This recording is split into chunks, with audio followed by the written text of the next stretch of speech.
ಸಂಪುಟ ಸಭೆಗೆ count down ಶುರು ಆಗಿದೆ. ಜಾತಿ ಗಣತಿ ವರದಿ ಜಾರಿಗೆ ಇವತ್ತೇ ಕ್ಲೈಮ್ಯಾಕ್ಸ್. ಇವತ್ತು ಜಾತಿ ಗಣತಿ ವರದಿ ಜಾರಿಯ ಭವಿಷ್ಯ ನಿರ್ಧಾರ ಆಗತ್ತೆ. ರಾಜ್ಯದಲ್ಲಿ ಮತ್ತಷ್ಟು ಜೋರಾಗತ್ತಾ ಜಾತಿ ಜಂಗಿ ಕುಸ್ತಿ ಅನ್ನುವಂತ ಪ್ರಶ್ನೆ ಸಹಜವಾಗಿ ಹುಟ್ಕೊಳ್ತಾಗಿದೆ. ಇವತ್ತು ಏನ್ ಡಿಸಿಷನ್ ತೆಗೆದುಕೊಳ್ತಾರೆ ಅನ್ನೋದ್ರ ಮೇಲೆ ಮುಂದೆ ಏನೆಲ್ಲ ಆಗಬಹುದು ಅನ್ನೋದನ್ನ ನಿರ್ಧರಿಸಲಾಗುತ್ತೆ. ಬೇಕು ಬೇಡಗಳ ನಡುವೆ ನಿರ್ಣಾಯಕ ಹಂತಕ್ಕೆ ಬಂದು ತಲುಪಿದೆ ಜಾತಿ ಗಣತಿ. ಇವತ್ತಿನ ಸಭೆಯಲ್ಲಿ ಏನಾಗಬಹುದು ಅನ್ನೋದು ಸಹಜವಾಗಿ ಇರುವಂತಹ ಕುತೂಹಲ. ಜಾತಿ ಗಣತಿ ಭವಿಷ್ಯ ನಿರ್ಣಾಯಕ ಹಂತ ತಲುಪಿದೆ. ಸಂಜೆ 4 ಗಂಟೆಗೆ ವಿಧಾನಸೌಧದಲ್ಲಿ ವಿಶೇಷ ಕ್ಯಾಬಿನೆಟ್ ಮೀಟಿಂಗ್ ಇದೆ. ಈ ಸಭೆಯಲ್ಲಿ ರಾಜ್ಯ ಸರ್ಕಾರ ಒಂದು ಮಹತ್ವದ ನಿರ್ಧಾರಕ್ಕೆ ಬರುತ್ತೆ. ಆ ನಿರ್ಧಾರದ ಮೇಲೆನೆ ಈಗ ಎಲ್ಲರ ಚಿತ್ತವೂ ಕೂಡ ಇರೋದು. ಕ್ಯಾಬಿನೆಟ್ ನಲ್ಲಿ ಕ್ಲೈಮ್ಯಾಕ್ಸ್ ಅಂತ ನಾವು ಹೇಳ್ತಾ ಇದ್ದೀವೋ, ಇವತ್ತಿಗೇನಾಗಬಹುದು ಅನ್ನೋ ಕುತೂಹಲ ಇದೆ. ಸಭೆಯ ಆರಂಭದಲ್ಲಿ ಅಭಿಪ್ರಾಯವನ್ನ ಸಂಗ್ರಹಿಸಬಹುದು ಸಿಎಂ. ಸಂಪುಟ ಸಹೋದ್ಯೋಗಿಗಳ ಅಭಿಪ್ರಾಯವನ್ನ ಆಲಿಸ್ತಾರೆ. ಮೊದಲ ಹಂತದಲ್ಲಿ ಸಚಿವರಿಂದ ವೈಯಕ್ತಿಕ ಅಭಿಪ್ರಾಯ ಕೇಳ್ತಾರೆ. ಒಬ್ಬೊಬ್ಬರಾಗೆ ನಿಮ್ಮ ವೈಯಕ್ತಿಕ ಅಭಿಪ್ರಾಯ ಹೇಳಿ ಅಂತ. ಪ್ರತಿ ಸಚಿವರಿಗೂ ಸಮಯಾವಕಾಶ ಕೊಡಬಹುದು, ಚರ್ಚೆ ಮಾಡೋಣ ಅಂತ. ಯಾಕಂದ್ರೆ ಇಲ್ಲಿ ಪ್ರತಿಯೊಬ್ಬರ ಅಭಿಪ್ರಾಯ ಬಹಳ ಮುಖ್ಯ ಆಗತ್ತೆ. ಆ ನಂತರ ಸಮುದಾಯವಾರು ಸಚಿವರ ಅಭಿಪ್ರಾಯವನ್ನು ಆಲಿಸಬಹುದು. ಅಂದ್ರೆ ಈಗ ಒಕ್ಕಲಿಗ, ಲಿಂಗಾಯತ, ಹಿಂದ ಇತರ ಸಮುದಾಯವಾರು ಸಚಿವರ ಅಭಿಪ್ರಾಯವನ್ನ ಆಲಿಸಬಹುದು. ಯಾವ ಸಮುದಾಯದಲ್ಲಿ ಏನೇನು ಅಭಿಪ್ರಾಯ ಇದೆ ಅನ್ನೋದನ್ನ ತಿಳ್ಕೊಳ್ಳಲಾಗತ್ತೆ. ಆ ನಂತರ ಏನ್ ಮಾಡಬಹುದು ಎಂಬ ಸಲಹೆ ಸೂಚನೆಗಳನ್ನ ವಿನಿಮಯ ಮಾಡಿಕೊಳ್ಳಲಾಗತ್ತೆ. ಸಭೆಯಲ್ಲಿ ಒಂದು ಮಹತ್ವದ ನಿರ್ಧಾರಕ್ಕೆ ಬರುವ ಸಾಧ್ಯತೆಗಳಿಗಿದೆ.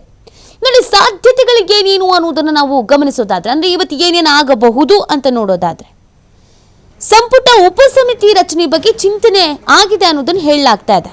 ಗಣತಿ ಸಮೀಕ್ಷೆಯ ಅಧ್ಯಯನಕ್ಕೆ ಅಂತ ಸಂಪುಟ ಉಪಸಮಿತಿಯನ್ನು ರಚಿಸಬಹುದು. ವರದಿ ಸಲ್ಲಿಕೆಗೆ ಸಂಪುಟ ಉಪಸಮಿತಿಗೆ 3 ರಿಂದ 6 ತಿಂಗಳು ಕಾಲಾವಕಾಶ ಕೊಡಬಹುದು. ಇನ್ನು ತಜ್ಞರ ಸಮಿತಿ ರಚನೆ ಮಾಡಬಹುದು. ಜಾತಿ ಗಣತಿಯ ಅಧ್ಯಯನಕ್ಕಾಗಿ ತಜ್ಞರ ಸಮಿತಿ ರಚಿಸುವ ಸಾಧ್ಯತೆ ಇದೆ. ತಜ್ಞರ ಸಮಿತಿಯಿಂದ ಸಾಧಕ ಬಾಧಕಗಳ ವರದಿ ಪಡೆಯುವ ಸರ್ಕಾರ. ಲೋಪಗಳನ್ನು ಗುರುತಿಸೋಕೆ ತಜ್ಞರ ಸಮಿತಿಗೆ ಸರ್ಕಾರದಿಂದ ಅವಕಾಶ ಸಿಗಬಹುದು. ವಿಶೇಷ ಅಧಿವೇಶನ ನಡೆಸುವಂತ ಸಾಧ್ಯತೆ. 3 ದಿನಗಳ ಕಾಲ 4 ದಿನಗಳ ಕಾಲ ವಿಶೇಷ ಅಧಿವೇಶನ ಕರೆಯುವಂತ ಸಾಧ್ಯತೆಗಳು ಕೂಡ ದಟ್ಟವಾಗಿದೆ. ಸಾರ್ವಜನಿಕವಾಗಿ ಚರ್ಚೆ ಆಗಲಿ ಎಂಬ ಕಾರಣಕ್ಕೆ ಅಧಿವೇಶನ ನಡೆಯಬಹುದು. ಸಾರ್ವಜನಿಕ ಚರ್ಚೆಯ ಬಳಿಕ ಸರ್ಕಾರದಿಂದ ಒಂದು ಅಂತಿಮ ತೀರ್ಮಾನಕ್ಕೆ ಬರಬಹುದು.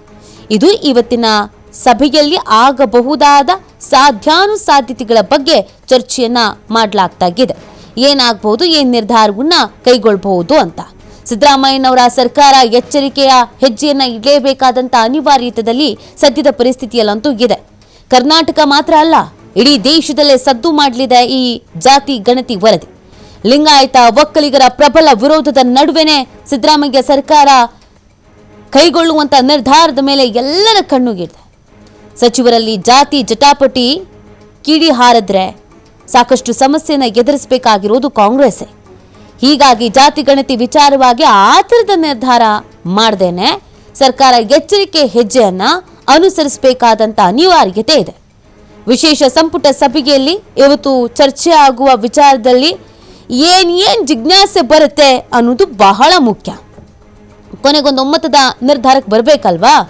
ಈ ಜಾತಿ ಜ್ವಾಲೆ ಧಗಧಗನೆ ಹೊತ್ತಿ ಉರಿಯದೆ ಹಾಗೆಯೇ ಆರು ಹೋಗಬೇಕು. ಆ ನಿಟ್ಟಿನಲ್ಲಿ ಒಂದು ಪ್ರಬಲ ರೀತಿಯಾದಂಥ ತೀರ್ಮಾನಕ್ಕೆ ಬರಬೇಕಾಗತ್ತೆ. ಬಟ್ ಅದರಿಂದ ಯಾರಿಗೂ ಅನ್ಯಾಯ ಆಗಬಾರ್ದು, ಯಾರಿಗೂ ನೋವು ಆಗಬಾರ್ದು. ಆ ಕಾರಣಕ್ಕಾಗಿ ಸಾಕಷ್ಟು ರೀತಿಯಾದಂಥ ಪ್ರಯತ್ನವನ್ನು ಇಲ್ಲಿ ಮಾಡಲಾಗ್ತಾ ಇದೆ. ಸಾಧಕ ಬಾಧಕಗಳ ಬಗ್ಗೆ ಈಗ ಆಲ್ರೆಡಿ ಸಮುದಾಯವಾರು ಸಭೆಗಳು ನಡೀತಾ ಇದೆ. ಒಕ್ಕಲಿಗರು ಒಂದು ಸಭೆ ಮಾಡಿದ್ರು, ಲಿಂಗಾಯತರು ಒಂದು ಸಭೆ ಮಾಡಿದ್ರು, ಅಹಿಂದದವರು ಒಂದು ಸಭೆ ಮಾಡಿದ್ರು, ಮುಸ್ಲಿಮರು ಪ್ರತ್ಯೇಕವಾಗಿ ಒಂದು ಸಭೆ ಮಾಡಿದ್ರು. ಪ್ರತ್ಯೇಕವಾಗಿ ಎಲ್ಲರೂ ಕೂಡ ತಮ್ಮದ ನಿರ್ಧಾರ ತಮ್ಮದ ನಿಲುವುಗಳ ಬಗ್ಗೆ ಬದ್ಧವಾಗಿದ್ದಾರೆ. ಸ್ಟ್ರಾಂಗ್ ಆಗಿ ನಾವು ಈ ನಿರ್ಧಾರಗಳಿಗೆ ಸ್ಟ್ಯಾಂಡ್ ತಗೊಳ್ಬೇಕು ಅನ್ನೋ ಚರ್ಚೆ ಆಗಿದೆ. ಆ ಕಾರಣಕ್ಕಾಗಿ ಇವತ್ತು 4 ಗಂಟೆಗೆ ನಡೆಯುತ್ತಲ್ಲ ಸಭೆ, ಆ ಸಭೆಯ ಬಗ್ಗೆ ಎಲ್ಲರ ಚಿತ್ತವೂ ಕೂಡ ನೆಟ್ಟಿದೆ. ಏನು ತೀರ್ಮಾನ ಕೈಗೊಳ್ತಾರೆ, ಯಾರಿಗೇನೇನು ಸಲಹೆ ಕೊಡ್ತಾರೆ, ಯಾರಿಗೇನೇನು ಜವಾಬ್ದಾರಿ ಕೊಡ್ತಾರೆ ಅಂತ. ಕೆಲವು ಸಮುದಾಯದವರಿಗೆ ನಿಮ್ಮ ಸಮುದಾಯವನ್ನು ನೀವೇ ಮೇಂಟೈನ್ ಮಾಡಿ ಅಂತ ಹೇಳ್ಬೋದು. ಅದು ಕೂಡ ದೊಡ್ಡ ಜವಾಬ್ದಾರಿ, ದೊಡ್ಡ ಹೊರೆ.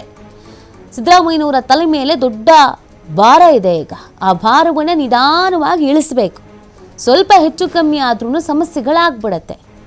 ಈ ರಿಸ್ಕ್ ಈ ಟೈಮಲ್ಲಿ ಬೇಕಿತ್ತಾ ಅನ್ನೋ ಚರ್ಚೆನೂ ಇದೆ. ಈ ಬಗ್ಗೆ ಮತ್ತಷ್ಟು ಮಾಹಿತಿಯನ್ನು ನೀಡ್ತಾರೆ ನಮ್ಮ ಪ್ರತಿನಿಧಿ ಸ್ವಾಮಿ ಲೈವ್ ನಲ್ಲಿ ಜಾಯ್ನ್ ಆಗ್ತಾ ಇದ್ದಾರೆ. ಸ್ವಾಮಿ, ಇವತ್ತು ನಾವು ಕ್ಲೈಮ್ಯಾಕ್ಸ್ ಅಂತ ಹೇಳ್ತಾ ಇದ್ರೂ ಕೂಡ ಅಷ್ಟು ಈಸಿನೂ ಇಲ್ಲ ಕ್ಲೈಮ್ಯಾಕ್ಸ್ ಹಂತ ತಲುಪುವಂಥದ್ದು. ಸಹಜವಾಗಿ ಎಲ್ರಿಗೂ ಇರುವಂಥ ಪ್ರಶ್ನೆ ಏನು ಅಂತಂದ್ರೆ, ಇವತ್ತಿನ ಈ ಸಭೆಯಲ್ಲಿ ಏನ್ ನಿರ್ಧಾರ ತೆಗೆದುಕೊಳ್ಬಹುದು, ಒಂದು ಹೇಗೆ ಚರ್ಚೆ ಮಾಡ್ಬೋದು, ಏನೇನು ಅವಕಾಶಗಳಿಗಿದೆ, ಕೊನೆಯದಾಗಿ ಯಾವ ತೀರ್ಮಾನಕ್ಕೆ ಬರಬಹುದು ಅಂತ. ಸ್ವಾಮಿ,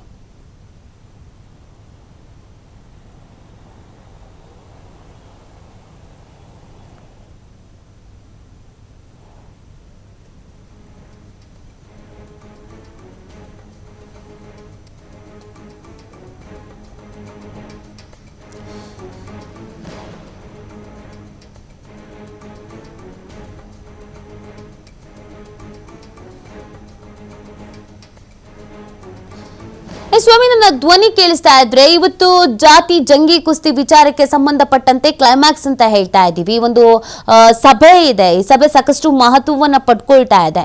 ಸೊ ಈ ಸಭೆಯಲ್ಲಿ ಏನೇನ್ ನಿರ್ಧಾರ ಕೈಗೊಳ್ತಾರೆ ಅನ್ನೋದು ಒಂದು ಪ್ರಶ್ನೆ. ಆದ್ರೆ ಯಾವ ರೀತಿಯಾದಂತಹ ಚರ್ಚೆಗಳು ಆಗ್ಬಹುದು ಅನ್ನೋದು ಕೂಡ ಬಹಳ ಇಂಪಾರ್ಟೆಂಟ್ ಆಗುತ್ತೆ. ಕೊನೆಯದಾಗಿ ಏನ್ ತೀರ್ಮಾನಕ್ಕೆ ಬರಬಹುದು ಇವತ್ತಿನ ಮಟ್ಟಿಗೆ ಅಂತ. ಹಾಗಾಗಿ ಇವತ್ತಿನ ಬೆಳವಣಿಗೆ ಏನೇನು ಆಗಬಹುದು ಅಂತ ಸ್ವಾಮಿ.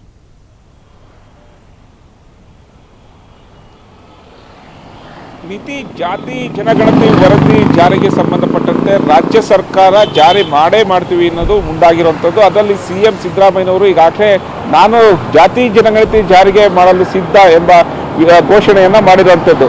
ಈಗಾಗಲೇ ಕಳೆದ ಒಂದು ವಾರದಿಂದ ಜಾತಿ ಜನಗಣತಿ ಸಂಬಂಧಪಟ್ಟಂತೆ ಸಾಕಷ್ಟು ಪರ ವಿರೋಧ ಚರ್ಚೆಗಳು ನಡೀತಾ ಇದೆ. ಪ್ರಬಲ ಸಮುದಾಯಗಳ ವಿರೋಧ ಸಾಕಷ್ಟು ಎದುರಾಗ್ತಾ ಇರೋಂಥದ್ದು. ಈಗಾಗಲೇ ಸಮುದಾಯವಾರು ಸಭೆಗಳನ್ನು ನಡೆಸ್ತಾ ಇದ್ದಾರೆ. ಒಂದು ಕಡೆ ಒಕ್ಕಲಿಗ ಸಮುದಾಯ, ಮತ್ತೊಂದು ಕಡೆ ಲಿಂಗಾಯತ ಸಮುದಾಯಗಳ ಮುಖಂಡರು ಸಭೆಗಳ ಮೇಲೆ ಸಭೆ ನಡೆಸಿ ಸಂಪೂರ್ಣವಾಗಿ ಈ ಜಾತಿ ಜನಗಣತಿ ವರದಿಯನ್ನು ಜಾರಿ ಮಾಡಲಿಕ್ಕೆ ನಮ್ಮ ವಿರೋಧವಿದೆ ಎಂಬ ವಿಚಾರವನ್ನು ಹೊರಹಾಕಿರೋದು. ಜೊತೆಗೆ ಹಾಗೆ ಹಿಂದುಳಿದ ವರ್ಗಗಳ ಮುಖಂಡರು ಸಭೆಗಳ ಮೇಲೆ ಸಭೆ ನಡೆಸಿ ಈ ವರದಿಯನ್ನು ಜಾರಿ ಮಾಡಲೇಬೇಕು ಎಂಬ ಒತ್ತಡವನ್ನು ಸರ್ಕಾರದ ಮೇಲೆ ಆಗ್ತಾ ಇರೋಂಥದ್ದು.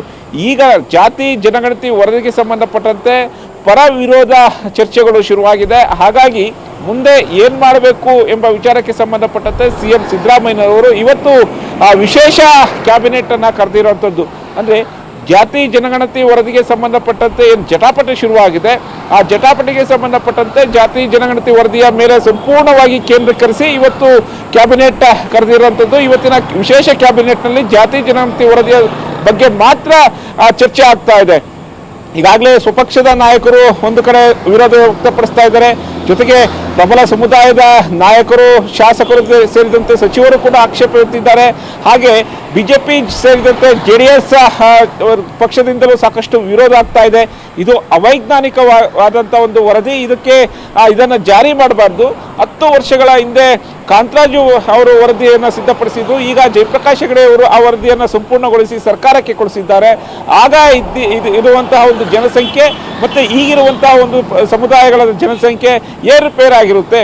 ಹಾಗಾಗಿ ಇದನ್ನು ನಾವು ಒಪ್ಪೋದಿಲ್ಲ, ಇದನ್ನು ವೈಜ್ಞಾನಿಕವಾಗಿ ಮಾಡಬೇಕು ಅನ್ನೋದು ಸಾಕಷ್ಟು ಆಗ್ರಹ ಮಾಡ್ತಾ ಇದ್ದಾರೆ. ಹಾಗಾಗಿ ಇವತ್ತಿನ ಕ್ಯಾಬಿನೆಟ್ನಲ್ಲಿ CM ಸಿದ್ದರಾಮಯ್ಯನವರು ಯಾವ ರೀತಿ ತೀರ್ಮಾನ ತೆಗೆದುಕೊಳ್ತಾರೆ ಅಂತ ಸಾಕಷ್ಟು ಕುತೂಹಲ ಮೂಡಿಸ್ತಾ ಇದೆ.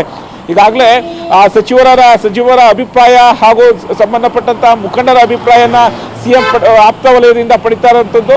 ಇವತ್ತು ನೇರವಾಗಿ ಸಚಿವರ ಒಂದು ಆಕ್ಷೇಪಗಳು ಏನಿದೆ, ಸಚಿವರು ಯಾಕೆ ಪರ ವಿರೋಧ ವ್ಯಕ್ತಪಡಿಸ್ತಾ ಇದ್ದಾರೆ, ಈ ಜಾತಿ ಜನಗಣತಿಯನ್ನ ವರದಿಯನ್ನ ಜಾರಿ ಮಾಡೋದ್ರಿಂದ ಮುಂದೆ ಆಗಬಹುದಂತಹ ಒಂದು ತೊಡಕುಗಳು ಏನಿದೆ, ಜೊತೆಗೆ ಜಾತಿ ಜನಗಣತಿ ವರದಿ ಮಾಡದಲೇ ಇರೋದ್ರಿಂದ ಏನೆಲ್ಲ ಸಮಸ್ಯೆಗಳಾಗುತ್ತೆ, ಎಲ್ಲ ಸಂಪೂರ್ಣವಾಗಿ ಇವತ್ತಿನ ವಿಶೇಷ ಕ್ಯಾಬಿನೆಟ್ನಲ್ಲಿ ಚರ್ಚೆ ಆಗ್ತಾ ಇರುವಂಥದ್ದು. ಅಂದರೆ ಪ್ರಮುಖವಾಗಿ ಈಗಾಗಲೇ ಏನು ಸಮುದಾಯವಾರು ಒಂದಿಷ್ಟು ಮಾಹಿತಿಗಳ ಪ್ರಕಾರ ಸಮುದಾಯವಾರು ಏರಿಳಿತಗಳು ಆಗ್ತಾ ಇದೆ, ಯಾರಿಗೆಲ್ಲ ಪ್ರಾತಿನಿಧ್ಯ ಸಿಗ್ತಾ ಇದೆ ಎಂಬ ಚರ್ಚೆ ಆಗ್ತಾ ಇದೆ. ಅದಕ್ಕೆ ಸಂಬಂಧಪಟ್ಟಂತೆ ಇವತ್ತು CM ಸಿದ್ದರಾಮಯ್ಯನವರು ಸಂಪೂರ್ಣವಾದಂಥ ಒಂದು ಸಚಿವರ ಜೊತೆ ಚರ್ಚೆ ಮಾಡುವ ಸಾಧ್ಯತೆಗಳು ಇದೆ. ಅಂದರೆ ಜಾತಿ ಜನಗಣತಿಗೆ ಸಂಬಂಧಪಟ್ಟಂತೆ ಆ ವರದಿ ಏನು ಒಂದಿಷ್ಟು ಮಾಹಿತಿ ದಾಖಲೆಗಳು ಅಂಕಿಅಂಶಗಳು ಸಿಕ್ಕಿದ್ದಾವೆ, ಅಂಕಿಅಂಶಗಳಿಗೂ ಸಂಬಂಧಪಟ್ಟಂತೆ ಸಾಕಷ್ಟು ಆಕ್ಷೇಪಗಳು ವ್ಯಕ್ತವಾಗ್ತಾ ಇದೆ. ಹಾಗಾಗಿ ಸಚಿವರ ಒಂದು ಅಭಿಪ್ರಾಯಗಳನ್ನು ಪಡೆದು ಮುಂದೆ ಯಾವ ರೀತಿ ಇದನ್ನು ಜಾರಿ ಮಾಡಬೇಕು ಅನ್ನೋದು ಈಗ ಸರ್ಕಾರದ ಮುಂದೆ ಇರುವಂಥ ಒಂದು ದೊಡ್ಡ ಸವಾಲು. ಯಾಕೆಂದರೆ ಸಮುದಾಯದ ನಾಯಕರು ಈಗಾಗಲೇ ಸಾಕಷ್ಟು ಪರೋಕ್ಷವಾಗಿ ಆಕ್ಷೇಪವನ್ನು ವ್ಯಕ್ತಪಡಿಸ್ತಾ ಇದೆ, ಕೆಲವರು ನೇರವಾಗಿ ಆಕ್ಷೇಪ ವ್ಯಕ್ತಪಡಿಸ್ತಾ ಇದ್ದಾರೆ. ಒಂದು ಕಡೆ ಒಕ್ಕಲಿಗ ಸಮುದಾಯದ ನಾಯಕರು ಹಾಗೂ ಶಾಸಕರು ಸಚಿವರು ಕೂಡ ಒಂದು ಕಡೆ ಮೀಟಿಂಗ್ DCM DK ಶಿವಕುಮಾರ್ ಅವರ ನೇತೃತ್ವದಲ್ಲಿ ಸಭೆ ನಡೆಸಿದ್ರು.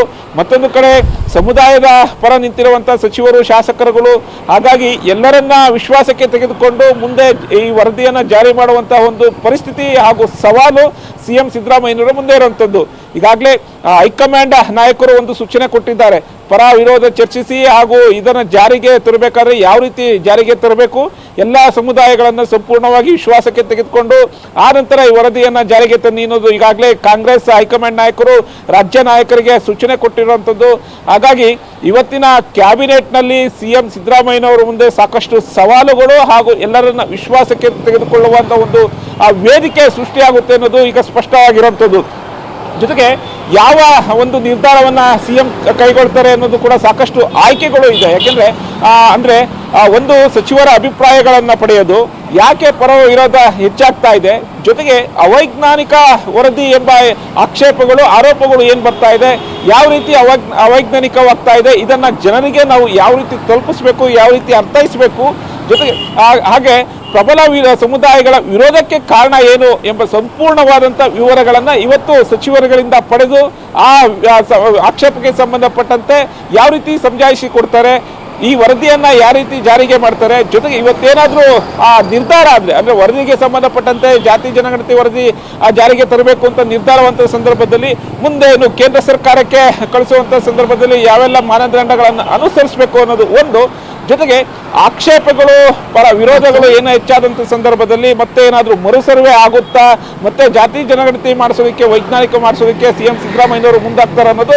ಸಾಕಷ್ಟು ಕುತೂಹಲ ಮೂಡಿಸ್ತಾ ಇದೆ. ಹಾಗಾಗಿ ಇದನ್ನ ಉಪಸಮಿತಿಗೆ ಕೊಟ್ಟಂತ ಸಂದರ್ಭದಲ್ಲಿ ಉಪಸಮಿತಿಗಳು ಮತ್ತೆ ಸಚಿವರೇ ಇದರಲ್ಲಿ ಶಾಸಕರು ಅಥವಾ ಸಚಿವರೇ ಇದ್ದಂಥ ಸಂದರ್ಭದಲ್ಲಿ ರಾಜಕೀಯ ಒಂದು ವರ್ತನೆ ಆಗುತ್ತೆ, ರಾಜಕೀಯವಾಗಿ ಪ್ರೇರಿತ ಆಗುತ್ತೆ. ಹಾಗಾಗಿ ಇದನ್ನ ಮುಂದೂಡೋದಕ್ಕೆ ಮಾಡ್ತಾ ಇದ್ದಾರೆ ಎಂಬ ಆರೋಪಗಳು ಕೇಳಿಬರುತ್ತೆ.